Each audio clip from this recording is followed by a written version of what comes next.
Salut à tous et bienvenue dans Le Cuistot. La dernière fois, je vous avais dit qu'on allait faire une série de plats flamands, mais là, comme c'est la période de la galette, j'ai décidé de faire une petite parenthèse et vous proposer une recette de la galette des rois. Au fait, pour mon concours Qu'est-ce que le cocostut pour gagner un livre flamand, je ne dis pas encore le gagnant car j'ai eu peu de participants. N'hésitez pas à participer, je tirerai au sort les bonnes réponses. Allez, c'est parti. Ah oui, et d'ailleurs, j'ai pas précisé, c'est une recette de galette à la frangipane. Donc pour commencer, on va mettre dans un saladier 140 g de poudre d'amande. Ah oui, et d'ailleurs, c'est une recette de galette à la frangipane. Donc, pour commencer, dans un saladier, enfin, on va faire l'appareil, la frangipane. Dans un saladier, on va mettre 140 g de poudre d'amande, 100 g de sucre,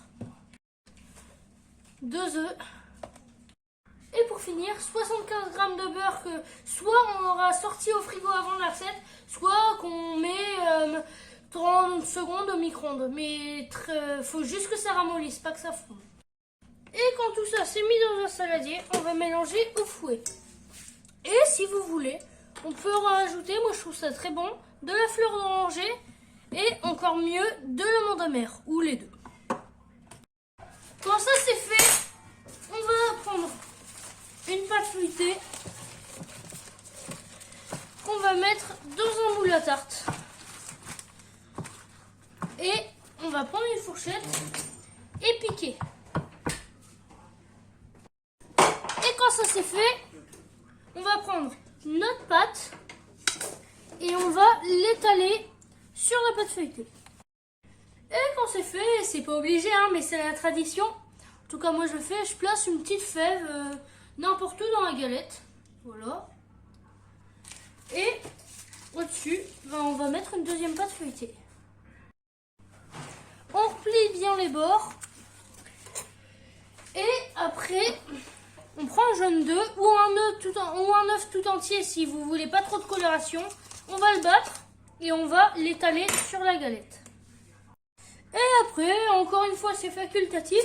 Si vous voulez, on peut tracer des détails dans la galette avec soit un couteau, soit un cure-dent, en essayant de surtout pas percer la pâte. Et voilà, pour moi ça donne ça. Et on va mettre ça au four, préchauffé à 200 degrés pendant 25-30 minutes. Et voilà pour moi. Et voilà, c'était la fin de ma vidéo sur la galette des rois. N'hésitez pas, comme d'hab, à mettre vos commentaires